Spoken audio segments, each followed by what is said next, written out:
You only got a letter. Mom, we got the money. Just accept it.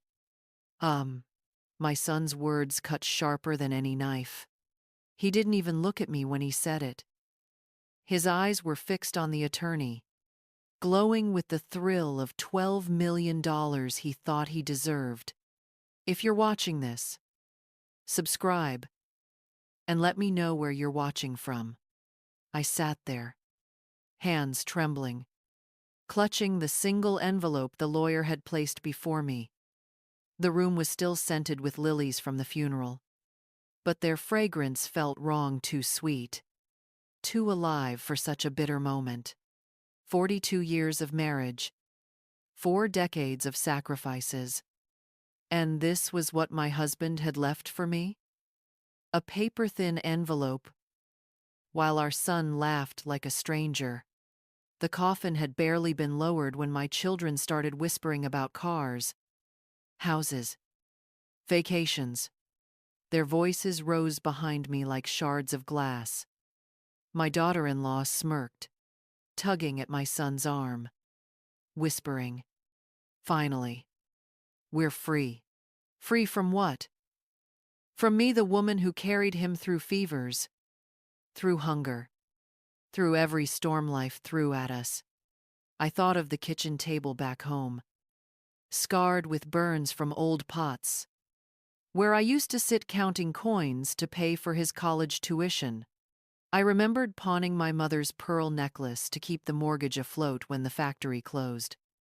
I remembered sitting in the rain outside his school play because I couldn't afford a ticket, only to see him beam when he spotted me through the window. Those memories were my real inheritance. Yet today, they mocked me as worthless. The envelope weighed heavy in my lap, as though it carried every ounce of humiliation I had swallowed. My husband's handwriting, steady and deliberate, stared back at me. "Trust me," he had whispered in his final days. Now all I had left was this envelope. I pressed it to my chest, ignoring my son's laughter echoing off the paneled walls. To them, it was a joke. To me, it was the last thread of hope. I didn't know yet what secrets the letter held, but I knew one thing. If my husband had left me nothing else, he had left me a reason, and I would find it, no matter how deeply it was buried. The letter was just paper in their eyes, but in mine, it was the key to survival, and that, they would soon learn, was worth more than millions. The house felt hollow after the funeral, every corner echoing with absence. My son strutted through the front door later that evening, his wife dangling keys to a brand new luxury car like a trophy. They didn't even ask how I was feeling. "Mom, you should think about selling this place," he said casually, leaning against the doorway as though he owned it. "It's too big for you. Move somewhere smaller. Cozy. We'll help you with the paperwork." Cozy. I heard the word as if it meant forgotten, tucked away, out of their sight, out of their lives. I forced my voice to stay steady. "This is my home. I'm not leaving." "Oh," he smirked, brushing off my words as if I were a child, throwing a tantrum. His wife laughed, pulling out her phone, showing me photos of their dealership visit. "Your husband really knew how to take care of us?" she said pointedly, as if to underline my supposed emptiness. I smiled faintly, masking the storm that raged inside. Let them believe I was broken. Let them gloat over their cars, their checks, their shallow triumphs, the envelope. Now, hidden beneath folded scarves in my drawer, pulsed in my mind like a heartbeat. That night, silence pressed down on me like a weight. Each creak of the house sounded like footsteps. I imagined them sneaking back, searching, ripping through closets for anything more. My hands trembled as I held the letter again, my husband's words etched into me. What is real? I have left to you. The next morning, I put on my black coat, the one I'd worn to every funeral of the old friends we'd buried through the years, and drove to the bank on Ashland Avenue. The building rose plain and modest, but to me it was a fortress guarding truth. The brass key in my purse clinked softly with every step, like a whisper only I could hear. Inside a private room, the teller slid a long, narrow box onto the table. My heart pounded. My hands shook as I lifted the lid, and then my breath caught. Not money, not jewels, but folders, bound with twine, stacked neatly, and on top of them, a thick leather journal and another sealed letter in my husband's hand. For my wife's eyes only, I pressed a hand to my mouth, tears brimming. He hadn't left me scraps. He had left me everything that mattered. And my children, so drunk on their sudden wealth, had no idea that what they held was only dust. My fingers trembled as I tore open the envelope marked, "For my wife's eyes only." Inside was a letter written in my husband's meticulous script. My love, they think they have won, but what they hold is only a shadow. What is real? I have left to you. These are the records of every property, every account, every share that I could never trust them with. Their value is greater than the 12 million they received. Much greater. Guard them as you guarded this family when no one else would. I pressed the paper to my lips, choking back sobs. He had seen what I had refused to see: our son's greed, his callous laughter, the way his wife whispered poison in his ear. And still, even in death, he chose to protect me. I untied the twine around the folders. Inside were deeds to properties I didn't even know existed, bank statements from accounts scattered across states, and contracts with his signature bold and final. My hands shook as I leafed through them, realizing the fortune was not just intact but thriving. Then I opened the leather journal. The inked words bled with sorrow and disappointment. I watched our children drift into selfishness. I tried to guide them, but their hearts hardened. I fear they will devour you when I am gone. That is why I chose this path, not to punish them, but to reveal them and to give you the power to decide what comes next. For a long time, I sat in that small room at the bank, the files spread before me like the pieces of a puzzle I had never been meant to see until now. Power. That was what Henry had handed me. Not money alone, but the power to shape the future of our family. When I returned home, I carefully slid the files into the trunk in my closet. Beneath blankets no one had touched in years. Then I built another layer, a false bottom Henry had shown me long ago, a carpenter's trick hidden under oak. The real documents went there. On top, I placed decoy notebooks and old tax returns, the kind of clutter no thief would value. That night, I couldn't sleep. Every shadow looked like my son, sneaking through the door, his hands rifling through my dresser. But alongside the fear came something else, a flicker of steel I hadn't felt in years. They thought I was weak, discarded with nothing but a letter. But Henry had given me a weapon sharper than any blade, the truth. And soon, that truth would cut deeper than my son ever imagined. The first test came sooner than I expected. 2 nights later, as I carried dishes from the dining room, I heard the faint creak of my bedroom door upstairs. My heart spiked. Quietly, I climbed the staircase, each step heavy with dread. There he was, my son, kneeling by my dresser, pulling out drawers with frantic hands. His shoulders stiffened when he sensed me. He turned, eyes wide, guilt flashing across his face. "What are you doing?" My voice cracked like a whip. I was just looking for an old photo album," he stammered, cheeks flushed. But the way his hand hovered over the scarves told me the truth. He was hunting for what he believed his father had hidden from him.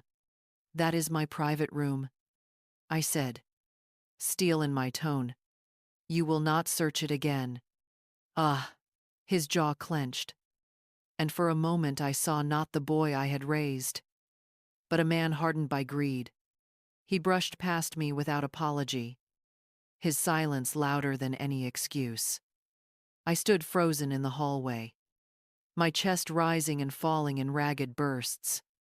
Downstairs, his wife was waiting. She looked up from her phone, eyes sharp. "Find anything?" she asked. He shook his head, irritation twisting his features. "Not yet." Uh, I lingered on the stairs, hidden in shadow. Their whispers floated up like smoke. "She's hiding something." My son muttered, "I can feel it." Uh, she's old," his wife sneered. "Keep pressing. She'll crack. People like her always do." I I pressed my fist to my lips, holding back a sob. To them, I wasn't a mother. I wasn't even a person. I was an obstacle. An obstacle between them and what they thought was theirs. Later that night, I sat on the edge of my bed, clutching Henry's journal to my chest. His words pulsed through me. "Give yourself the power. Decide what comes next." The next morning, I looked at myself in the mirror. The woman staring back was lined, weary, but no longer bowed. My son might believe I was broken, but he had underestimated me. They would keep pushing. They would circle like vultures, convinced I was hiding gold, and perhaps I was. But the real treasure wasn't just the deeds and accounts buried in that trunk. It was the strength Henry had given me. The clarity to finally see my children for what they had become. And with that strength, I swore silently, I would not be devoured. Not by them. Not ever. The following morning, I drove to Mr. Aided, Caldwell's office. The oak-paneled building stood like a sentinel at the edge of town, a place I had entered many times with Henry, but never alone. My hands trembled on the steering wheel as I parked, the brass key heavy in my purse, the journal tucked beneath my coat. "Mrs. Whitaker," Caldwell greeted, rising from behind his desk. His voice was calm, professional, yet warm enough to melt a fraction of my fear. "I was expecting you." I sank into the leather chair opposite him. "They know," I whispered. "Or at least they suspect. My son searched my room last night. They'll stop at nothing." He folded his hands. "Henry prepared for this. The trusts are sealed. The assets untouchable without your consent. Legally. You are safe." Legally," I echoed. Bitterness coating the word. "But what about otherwise? You didn't see the way he looked at me, like I was an intruder in my own home." Caldwell leaned forward. "Then we will do what Henry wanted. We protect the legacy, quietly, strategically, but you must remain calm." He pulled a thick folder from his drawer, sliding it across the desk. Inside were documents I had never seen. Titles, contracts, signatures Henry's hand in every one. These are yours, Caldwell said, but they must remain hidden. If your son or his wife gain access, they will bleed it dry. I pressed my palm against the folder, feeling its weight. How do I keep them away? Diversion, Caldwell replied simply. Henry anticipated their greed. He even prepared decoys' old files, meaningless papers. Place them where they can be found. Let them believe they've discovered the secret. Meanwhile, the true records stay locked. I nodded slowly. The plan taking shape in my mind. A trap baited not with lies, but with truth they could never recognize. As I left Caldwell's office, the autumn wind cut sharp against my face. For the first time since the funeral, my steps felt steady. My son and his wife thought I was a frail widow clutching nothing but a memory. They had no idea I carried the full weight of Henry's empire. Shielded by law, guarded by cunning. When I returned home, I set to work. The decoys went into my dresser, the real documents deeper into the trunk. I practiced the mask of confusion in the mirror, softening my eyes, slumping my shoulders, rehearsing the role they expected me to play. If they wanted a game, then I would play. And when the time came, they would learn just how dangerous a mother could be when cornered. It was over tea one afternoon that I set the trap. My son's wife had dropped by, her heels clicking sharply against the kitchen tile. She sat at the table, scrolling her phone, pretending boredom. I stirred sugar into my cup and said lightly, "I found an old box in the attic, something your father tucked away. I haven't had the strength to open it yet." Her head snapped up. The mask of indifference slipped for half a heartbeat before she plastered on a smile. "A box?" she repeated. "What kind of box?" "Oh, I don't know," I replied, feigning disinterest. "Probably papers. Nothing important." Then I changed the subject, asking about her new car, but I saw her eyes flick toward my purse resting on the counter, her fingers tightening around her phone. The bait was set. That evening, my son invited me to dinner at their house. He claimed it was to honor his father's memory, but the glint in his eyes betrayed another purpose. Their dining room glittered with new furniture, a mahogany table, silver candlesticks, expensive china that had never been used before.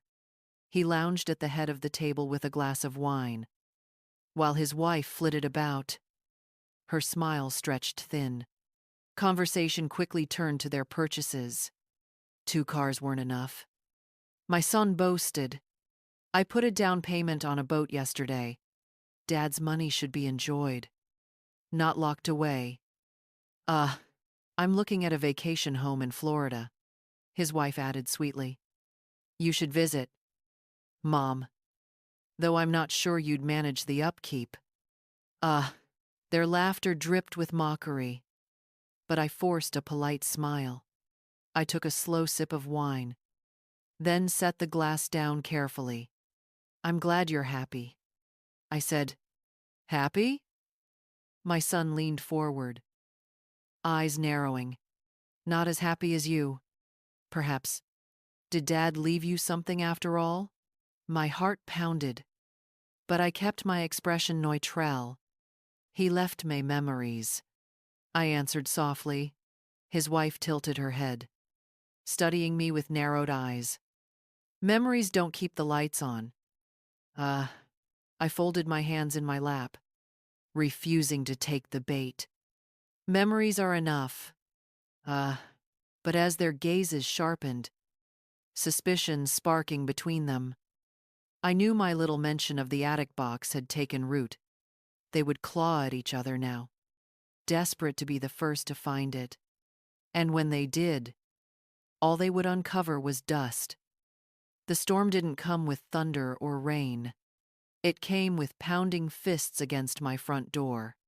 I opened it to find my son, his face red with fury, his jaw tight. His wife hovered behind him, her eyes sharp as blades. Enough games. Mom, he snapped, pushing past me into the house. Without waiting for permission. We know Dad left you more than just that letter. I steadied myself against the door frame. You should leave. Ah, we're not leaving, his wife hissed, stepping closer, her perfume heavy, cloying. Not until you tell us the truth. Ah, I moved to the dining table, setting down the folded towel I had carried from the kitchen. And what truth would that be? That box in the attic? My son barked. You said you found something. We want it now. Ah. I tilted my head as though confused. Oh, that old thing. I haven't even opened it yet. It's probably nothing but papers. Ah. Stop lying. His fist slammed down on the table so hard the wood groaned. You think you can hoard what Dad left behind? You're not fit to handle any of this. We'll take it to court if we have to. His wife's lips curled into a smirk. Or maybe we'll make arrangements for you. A care facility. Perhaps. Somewhere you won't have to worry about all these responsibilities. The threat hung in the air like smoke. They weren't offering care. They were offering exile. I folded the towel slowly, laid it on the counter, and met their eyes. If you believe that's best, I said evenly, my voice calm despite the trembling in my chest. Then yes, we'll let a judge decide. The silence that followed was thick, broken only by their shallow, angry breaths. My son blinked, caught off guard by my composure. His wife leaned closer, her voice dripping with contempt. Don't play smart, old woman. You'll regret this. I didn't answer. Instead, I walked them to the door, my steps deliberate, my hand firm on the knob. They stormed out, the slam rattling the windows. When the house fell silent again, I sank into a chair, my hands shaking, the apple knife still glinting on the counter. Fear coiled in my stomach. But beneath it, something steadier took root. They thought they had cornered me. But all they had done was walk straight into Henry's snare. The courthouse smelled of dust and old wood, its tall ceilings echoing every shuffle and cough. I sat at the defendant's table beside Mr. Pry. Caldwell. My hands folded tightly in my lap. Across the aisle, my son and his wife leaned toward each other, whispering with smug smiles. Their lawyers' sharp suits, polished voices didn't even look at me as if I were already defeated. The judge, a stern woman with hawk-like eyes, called the room to order. My son's lawyer rose first. His voice was smooth, rehearsed. Your Honor, my clients are here because their mother, a woman in declining health, has been concealing assets left by her late husband. We believe she is no longer capable of managing her affairs and request guardianship to be transferred to her children. My son nodded solemnly, a mask of false concern on his face. His wife even dabbed at her eyes with a tissue, playing the grieving daughter-in-law. The performance would have been convincing if I hadn't known the actors so well. When it was our turn, Caldwell rose slowly. He didn't need theatrics. His voice was steady, deliberate. Your Honor, my client may be elderly, but she is neither incompetent nor deceitful. What we have here is not a question of her capacity, but of greed. A murmur rippled through the courtroom. My son stiffened, his jaw clenching. Caldwell placed a thick folder on the judge's bench. Before his passing, Henry Whitaker prepared extensive documentation. These records reveal that the assets granted to the children in his will were not without burden. Attached to their $12 million are hidden debts, unpaid taxes, and penalties. Should they attempt to seize more, these liabilities are activated. The judge flipped through the documents, her expression darkening as she read. Are you suggesting, she asked slowly, that the children's inheritance is conditional? Yes, Your Honor, Caldwell replied. Conditional and binding. If they had accepted what was given, these debts would have remained dormant. By bringing this matter to court, they have triggered the very clauses their father designed. I turned my gaze toward my son. His face blanched. He half rose from his seat, his lawyer tugging at his sleeve. That's impossible, he barked. You're lying. Order. The judge snapped, slamming her gavel. Caldwell adjusted his glasses calmly. I assure you, Your Honor, the signatures, the trusts, and the filings are all legal and valid. Their father anticipated this very scenario. The courtroom buzzed with whispers. My children's lawyers frantically flipped through the documents, their confidence unraveling with every page. I sat still, my heart hammering, but my face serene. Henry had laid the trap years ago, and now it had sprung shut. The judge closed the folder with a decisive thud. The court sees no evidence of incompetence. Petition denied. Furthermore, I advise the petitioners to consult financial counsel immediately. This matter has awakened obligations that appear considerable.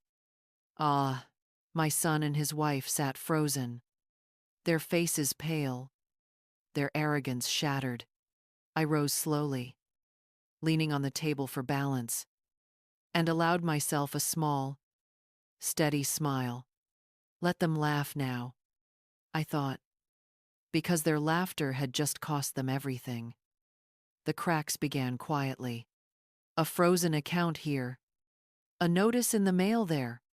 But soon the cracks spread, jagged and merciless, tearing through the glittering facade my son and his wife had built. My son was the first to feel it. His prized boat, barely a month old, was repossessed at the marina, neighbors whispered, as men in uniforms towed it away, their pens scratching notes on clipboards while he shouted like a cornered animal. The next morning, he stormed into my driveway, his fists pounding the hood of his car. This is your doing, he spat, his face red, eyes wild. You ruined me. I stood behind the curtain, silent, watching. His anger deflated when no one answered the door. Eventually, he drove off, tires screeching. But even that sounded more desperate than powerful. My daughter-in-law's downfall came quieter, like a slow rot. Creditors began calling her office, her Florida vacation home. Bought in haste and pride, slipped into foreclosure before she even furnished it.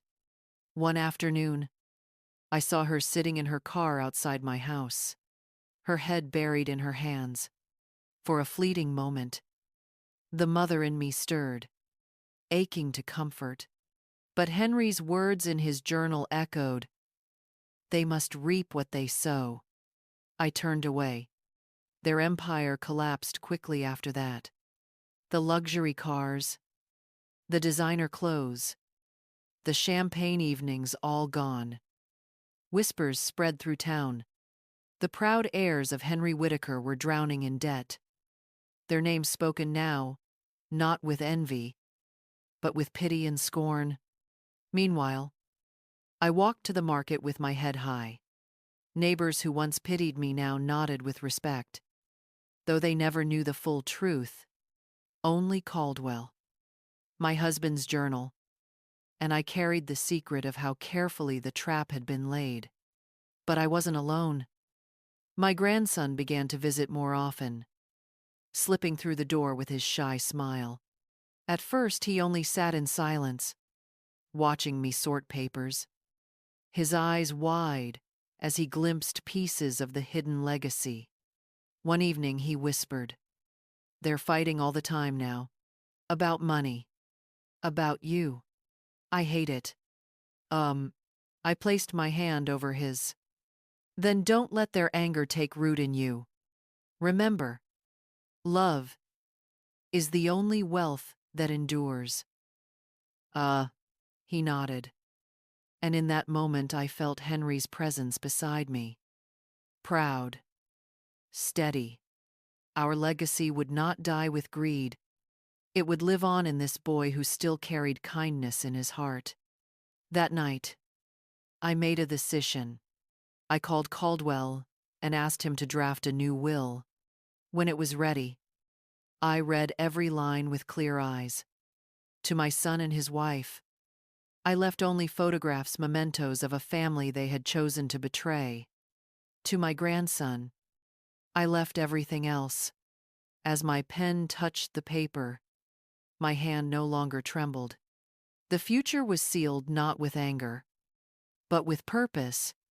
They thought they had won, but they were never his legacy. The house was quiet again, but no longer with the suffocating silence of grief. This quiet was gentler, fuller, like air washed clean after a storm. I sat at the kitchen table with Henry's journal open beside me, the very letter that once humiliated me resting at the center of the wood grain. That same letter, the one my son had laughed at, was now my greatest victory.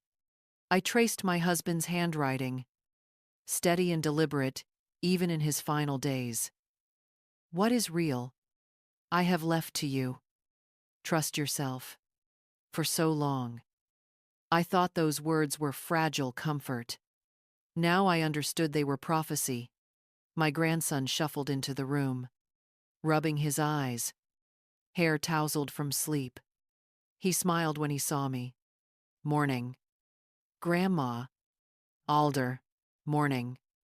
"Love," I said, sliding a plate of warm bread across to him. The smell of cinnamon filled the air. Baking had become my quiet rebellion, once survival, now a symbol of hope. He bit into the bread, grinning. "This is better than anything Mom ever makes." I laughed softly, though the ache lingered. His mother had chosen money over love, pride over family. She had lost everything. And yet, here sat her son, my grandson, safe, steady, a living reminder that Henry had been right.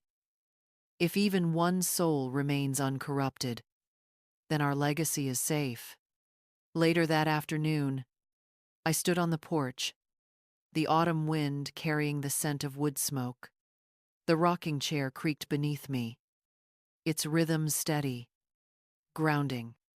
My grandson raked leaves in the yard, humming to himself, his laughter carrying through the crisp air. I thought of the courtroom, of the look on my son's face when Henry's trap snapped shut. I thought of the boat being towed away, of the vacation home, sold at auction, of the tears my daughter-in-law shed in silence. Their laughter at the will reading had turned to ashes, but I didn't feel triumph. Not entirely. What I felt was clarity.